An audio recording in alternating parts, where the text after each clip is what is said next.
A famous Casper mansion is on the market for just $7.9 million. A murder victim in Sheridan was found under gasoline-soaked blankets. And a Crook County mailbox nudist prompts one lawmaker to draft a public nudity intimidation bill. We'll take a look at these stories and more today from Wyoming's largest news organization. I'm Wendy Core for Cowboy State Daily. The McMurray Mansion in Casper is one of Wyoming's largest homes at nearly 23,000 square feet. It boasts 9 bedrooms, 13 full baths, a commercial kitchen, and banquet hall.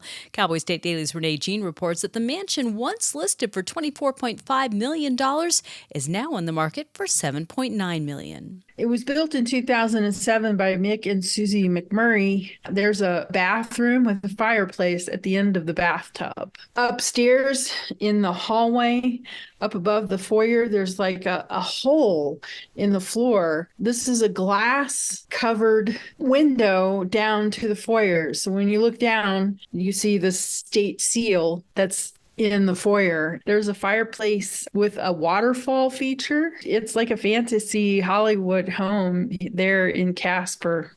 The Sheridan woman discovered dead in her home January 7th was found under a pile of gasoline-soaked blankets. Cowboy State Daily's Claire McFarland reports that Leonilla Melvin's 22-year-old son has been charged with her murder, a man with a history of violence. It was sort of a dramatic saga where you have Israel Melvin getting out of jail in December and going home to his parents, and there's lots of conflicts about whether they're going to buy him alcohol and the things that he wants, according to the affidavit in this case. Paul Melvin had called police after not being able to get a hold of his wife all day. He was the one who found her in the living room under a pile of gasoline-soaked blankets and laundry. Well, a combination of harsh winters and disease has knocked Wyoming's mule deer population back, leaving hunters less satisfied than they've been for years. Outdoors reporter Mark Hines said the latest estimates show the mule deer population in the state has dropped to less than 60% of what it was just 6 years ago. We all know that the winter of 2023 was horrible. Really no huge surprise that hunter satisfaction kind of took a nosedive along with that. In addition to the lack of availability of deer, just low deer numbers, there was some complaining about overcrowding of hunter areas, which, again, that makes sense. If there's only a few deer left, there's probably going to be more hunters crowding into the areas where deer are left. 40% of Wyoming resident mule deer hunters surveyed last year reported being satisfied, while 41% responded they were dissatisfied. That's compared to reported hunter satisfaction rates of 74% in 2012 and 79% in 2017. I'll be back with more news right after this. The weather's turning oh so frightful this time of year, but those excavation projects, they will persevere. I'm Jan Warren for One Call of Wyoming, here to remind you that no matter how big or how small your digging project is, contacting 811 2 full business days before you begin is required by state law. So stay safe unwrapping presents, not utility lines. From all of us at One Call of Wyoming, happy holidays.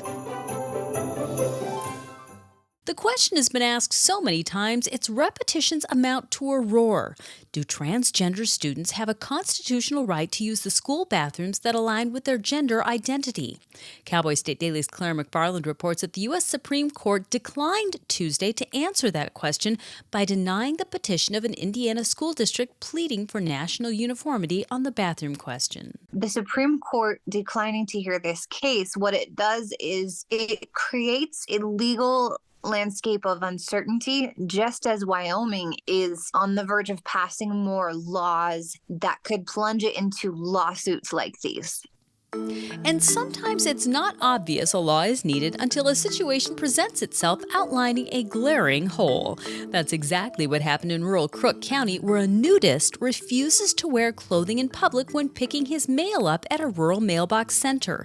Cowboy State Daily's Leo Wolfson reports that the situation has prompted House Majority Floor Leader Chip Nyman to propose legislation making nudity for the purpose of intimidation a crime.